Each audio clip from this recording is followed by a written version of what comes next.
सारा matter start हुआ। Planning तो सर मार्च महीने से स्टार्ट हो गई थी, करीब 8 तारीख से सारी प्लानिंग स्टार्ट हुई थी, मार्च महीने से। इनकी जो सारी रणनीति है वो इसलिए, जब मैंने उनसे पूछा कि ये कैसे क्यों, उन्होंने बोला कि यार मैंने क्या बोलते हैं अड़बड़े, मैंने एसपी ने थानेदार बना दिया मैंने। तो एक तो वो चीज़ कहीं ना कहीं उनको हर्ट कर गई थी शायद अंदर। किसको? गुमान सिंह जी साहब कर्नावट, जो उनको जो पद मिलने वाला था वो पद नहीं, उनका आपस में थोड़ा कुछ आर्ग्यूमेंट भी हुआ था गुरुदेव के बीच में और उनके बीच में। फिर धीरे धीरे इनको यार संस्था को हथियाने के लिए और अपने पद को और कुर्सी को बचाने के लिए उन्होंने सारा षड्यंत्र रचा, सब कुछ अपने हाथ में लेके। और एक क्षेत्र राज किसने रचा? सर ये सभी 4 जने थे उसके अंदर, और कोई हो अंदर इंक्लूड तो पता नहीं, लेकिन मेरे सामने वो 4 जने थे। सुरेंद्र जी साहब पिपाड़ा, गौतम चंद जी साहब विनायकिया, गुमान सिंह जी साहब कर्नावट और एक पदम चंद जी साहब खाबिया। उन्होंने आपको कैसे ब्लैकमेल किया?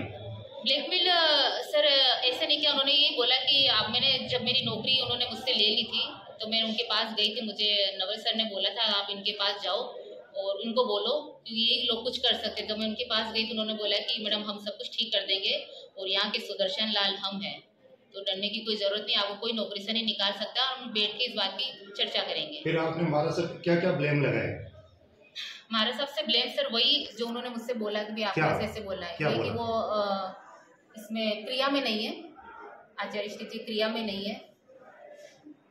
और कुछ क्रिया में नहीं है, उसमें सारी चीजें आ जाती है। थोड़ा सा डिस्क्लेम करो ताकि सब जान सके। क्रिया में नहीं है, लेडीज लोगों से संपर्क है और जो भी है नाइट में जैसे खाना पीना सारी चीजें उन्होंने जैसा जैसा बच्चे को बोला और मुझे बोला, और बाकी नौकरी या मेरे बच्चों पर, क्योंकि एकमात्र वही जरिया थी नौकरी, तो मैं उनके दबाव में थी उस वक्त। और फिर जब मुझे उन्होंने सारी चीज़ें एविडेंस इस तरह से सारा वीडियो रिकॉर्डिंग उन्होंने कर ली, जब बच्चे ने मना किया कि मैं कुछ भी नहीं बोलूँगा तो उन्होंने साइलेंटली बंद कमरे में बच्चे की वीडियो रिकॉर्डिंग करी और फिर उसको वायरल कर दिया, हमें पता भी नहीं चलने दिया। आप बच्चे के बारे में बता रहे हो, बच्चा कौन था, क्या है उसका? बच्चा लक्की वैरागी, जो गुरुदेव के यहाँ पिछले 7 साल से यही था, उन्हीं के पास पल पोस के वो बड़ा हुआ है, उसका नाम लक्की है। लक्की वैरागी के नाम से उसको सभी जानते हैं, और स्वाध्याय संघ की जो बुक्स है उसमें उसका नाम। महाराज साहब की और आपकी ऐसी कोई फोटो है क्या? कोई फोटो, ऐसा कोई वीडियो, ऐसा कोई एविडेंस ना तो कल था और ना आज है। एक आचार्य को आचार्य पद से उतारने के लिए ऐसा कोई सॉलिड एविडेंस उनके पास नहीं है, वो सिर्फ एक षड्यंत्र है और उनके पास क्या कोई भी प्रूफ नहीं है। क्या एविडेंस था जिससे कुछ नहीं उनके पास है? तो क्या है सर, बच्चे खाना बना रहे हैं वो फोटो है, और कुश्ती वगैरह कर रहे हैं बच्चे मारसा वगैरह, तो वो फोटो है। ऐसे 2-4 कुछ फोटो है उनके पास, जिससे प्रूफ नहीं होता है कि आचार्य पद के लायक नहीं है। खाना बना रहे थे बच्चे की उसकी फोटो है, तो उस टाइम में मारसा में खड़े थे, ओरिजिनल की फोटो है या किसी की काट के? नहीं, मारसा पास में नहीं थे, मारसा पास में नहीं थे। वो फोटो जो बच्चे खाना बना रहे हैं वो फोटो मैंने खुद ने क्लिक किया है, ठीक है ना सर, वो फोटो मैंने क्लिक किया है। लेकिन जो मेरे ऊपर जो मेरे आका है उन्होंने ही मुझे इस जॉब के लिए कन्विंस किया है कि जाकर मेरे को निगरानी रखनी, कुछ क्लू वहाँ से उठाने हैं। लेकिन मेरे को, चूंकि मुझे मेरी नौकरी भी बचानी है और सामने वाले का काम भी करना है, तो मुझे ऐसे कोई फोटोज वहाँ से नहीं मिले। तो एक भरपाई के लिए मैंने 1-2 फोटो जैसे क्लिक कर लिए, बर्तन माज रहे हैं बच्चे या खाना बना रहे हैं, तो 1-2 फोटो मैंने उठा के भेज दिया ताकि वो भी शांति से रहे, मुझे भी रहने दें। इस काम के लिए आपको और कुछ ऑफर किया गया? ऑफर तो उस टाइम जब ये सारा हुआ था तब सचिन सर जी आए थे मेरे पास, तो उन्होंने मुझे बोला था कि 50 लाख आपको कैश दे देते हैं, और जीबी मार्ट में जहाँ पे भी आप, जिस शॉप पे भी आप हाथ रखते हो वो शॉप सबसे पहले आपको देंगे, रजिस्ट्री करवा के हम सुबह तहसील में चल के आपको मकान, शॉप और 50 लाख कैश, आप कहीं भी अपनी लाइफ को अच्छे से सेटल कर सकती हैं। और इसके बदले में जो एविडेंस जो है आपके पास वो आप मुझे दे दो, करीब 600 की तादाद में आपके पास है, ऐसा मैंने सुना है। मैंने उस सर को बोला कि सर मेरे पास ऐसा कोई एविडेंस नहीं है, तो मैं आपको कहाँ से दूंगी। फिर जब उन्होंने मुझसे बात कही कि अगर कोई बंदा ऑफर कर रहा है 50 लाख, बहुत बड़ी रकम है, और ज़मीन जीपी मार्ट में शॉप मेरे लिए बहुत बड़ी रकम और मायने रखती है मेरे लिए, अगर कोई बंदा ये ऑफर रख रहा है तो इसका मतलब उन एविडेंस में कुछ तो ऐसा है जिसके लिए वो मुस्तक आए। तो बस फिर मैं भी उन्हीं एविडेंस के पीछे लगी कि आखिर ऐसा क्या है और किसके पास है, लेकिन किसी के पास कुछ भी नहीं है सर।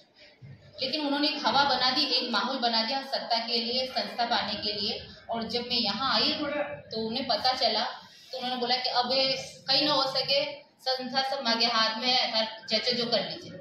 नहीं, अब आपका दिल एकदम कैसे पलट गया जब आपको इतना ऑफर दिया? पलट सर एकदम नहीं पलटा। मैं साल भर से जब मैंने कहा ना, जैसे मैं मार्केट में आई थी रक्षाबंधन से करीब महीना भर मैं पहले मार्केट में आई, मैंने शॉप देखना स्टार्ट किया और जो मेरा डाइवोर्स का जो पैसा था उस पैसे से फिर मैंने बिजनेस स्टार्ट किया। करीब मुझे 10 लाख रुपए मिले थे, तो मैंने 10 लाख का इन्वेस्टमेंट मैंने संदीप जी साकला से प्रॉपर्टी लेकर किया था, लेकिन इनके आपसी मनमुटाव की वजह से उन्होंने वो प्रॉपर्टी कैंसिल कर दी। 2 साल तक उन्होंने मेरी प्रॉपर्टी को रोक के रखा। जब मैंने रजिस्ट्री के लिए बोला तो उन्होंने मना कर दिया कि जो मेरे गुरुदेव की नाव से की मैं उसका भी नहीं, तो उन्होंने वो प्रॉपर्टी मुझे सेल ट्रांसफर करने से मना कर दिया। तो उन्होंने बोला कि हाँ मैं इतना कर सकता हूँ कि इन 2 सालों में जो पैसा मेरे पास रहा मैं उसका ब्याज समेत आपको दे सकता हूँ, तो मैं 10 के आपको 14 लाख गिन दूंगा, आप पैसा ले जाओ और काम खत्म। और फ्यूचर में अगर मेरे गुरुदेव का अगर अच्छा होता है और ये सब कुछ मामला फिर से अगर सही हो जाता है तो वो प्लॉट सुरक्षित है, आप कभी भी आकर उस प्लॉट के लिए हकदार हो, मैं रजिस्ट्री उसी टाइम करवा दूंगा। तो मैंने उन 14 लाख से 8 लाख का मैंने फर्नीचर और माल खरीदा और अपनी शॉप के लिए सारा किया सिस्टम।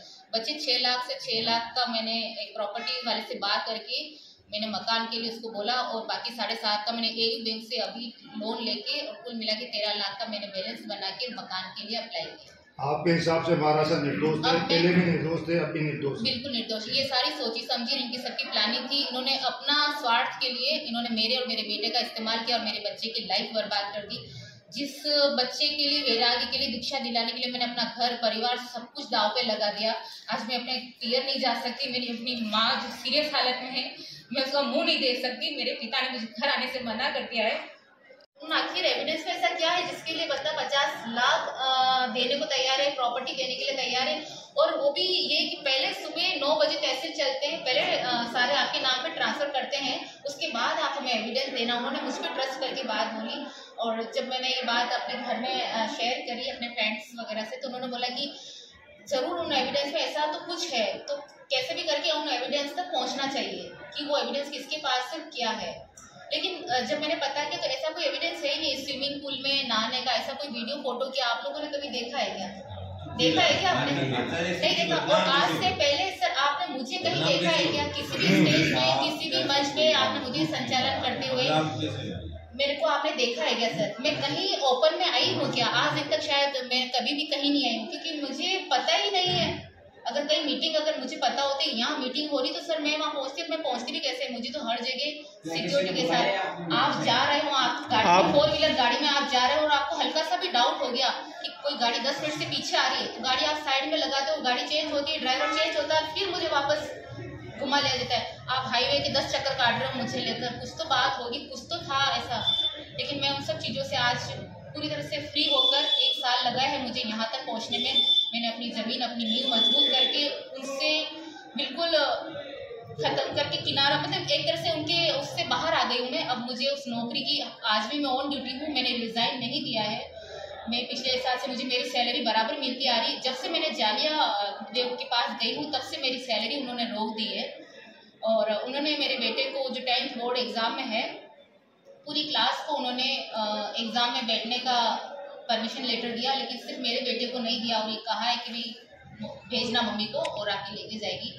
तो मैंने जब यहाँ किसी से बात की तो उन्होंने बोला कि बच्चे की लाइफ का सवाल है, तुझे जाकर बोलना चाहिए, गुमान सिंह जी से मिलना चाहिए, नवल जी से मिलना चाहिए। तो मैंने कहा अगर मैं वहाँ जाऊँगी तो एक ही चीज़ होगी कि मैडम लेटर तैयार है, आप बैठिए, लेटर अभी मिल जाएगा, पर पहले हम जो कहते हैं वो बात कर लेते हैं। तो एक तरह से मैं उस वक्त उलझ जाती, फिर मैं वहाँ से आ नहीं पाती क्योंकि इतना तो मुझे भी पता है कि बच्चे के फ्यूचर के साथ खिलवाड़ करना गलत है और आप बच्चे को मानसिक डिप्रेशन में नहीं ले जा सकते। आपको शिक्षा विभाग इस चीज़ के लिए कभी भी नहीं करेगा, बच्चे का फ्यूचर खराब आप नहीं कर सकते। तो मैं डायरेक्ट जिस दिन उसका एग्ज़ाम था मैं स्कूल नहीं जाके सीधा वहीं गई हूँ, गवर्नमेंट स्कूल, बच्चे को वहीं जाकर खड़ा किया और सारे टीचर्स वहाँ पर आगे के खड़े थे। मैंने सीधा बस बच्चे को इतना ही बोला कि बेटा एग्ज़ाम है, आज फर्स्ट डे है, और उसको बेस्ट ऑफ लक बोला। मैंने कहा बेटा बस 2 मिनट का टाइम लूँगी, मैं अपना फ़ोन चालू कर दूँ, वीडियो रिकॉर्डिंग चालू कर, मैं 2 मिनट सर से बात कर लेती हूँ। इतने में तो सर ने जो एग्ज़ाम इंचार्ज उन्होंने आगे से मेरे को वो पेपर दे दिया जिससे लेकर मेरा बच्चा आराम से एग्ज़ाम में बैठ गया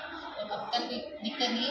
मैंने उसे यही कहा इस पेपर को संभाल के रखना क्योंकि एक बार मिल गया है, दोबारा शायद दिक्कत आएगी वापस, तो एग्ज़ाम से फ्री हो जाए। नहीं बैठने दिया जा रहा है, ऐसा ऐसा करके उसको टॉर्चर किया जाता है, लेकिन वो फिर भी उसने हिम्मत रखी और मैंने हिम्मत रखी।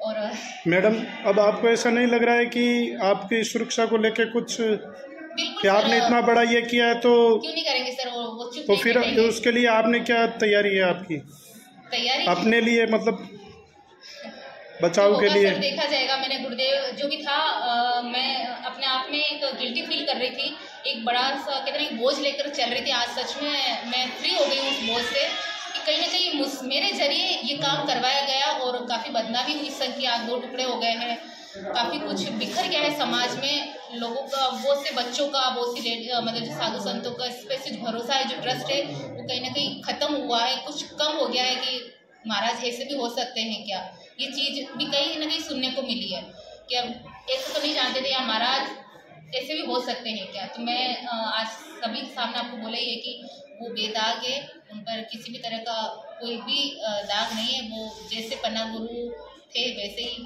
सुदर्शन लाल जी महाराज साहब। पोखरना सरनेम है उनका, विजय जी पोखरना।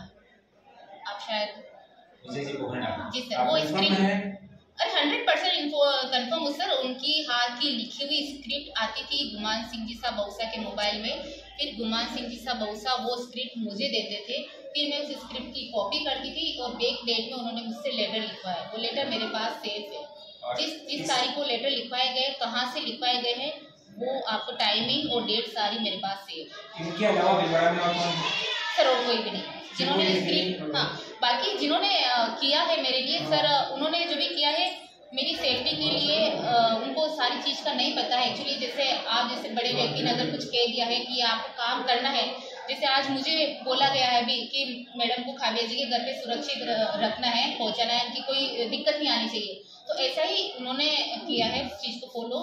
और काफ़ी लोगों ने मुझे सपोर्ट किया। मैं काफ़ी डिप्रेशन में, टेंशन में भी आ गई थी, मैं बीमार हो गई थी, सब कुछ हो गया था वहाँ पे, लेकिन कल या पादू में आचार्य परिवार सुदर्शन लाल जी महाराज साहब का जो अली चातुर्मास था, इस पावन अवसर पर यहाँ अनेक जगह से धर्मावली यहाँ उपस्थित हुए और उनका आशीर्वाद लिया।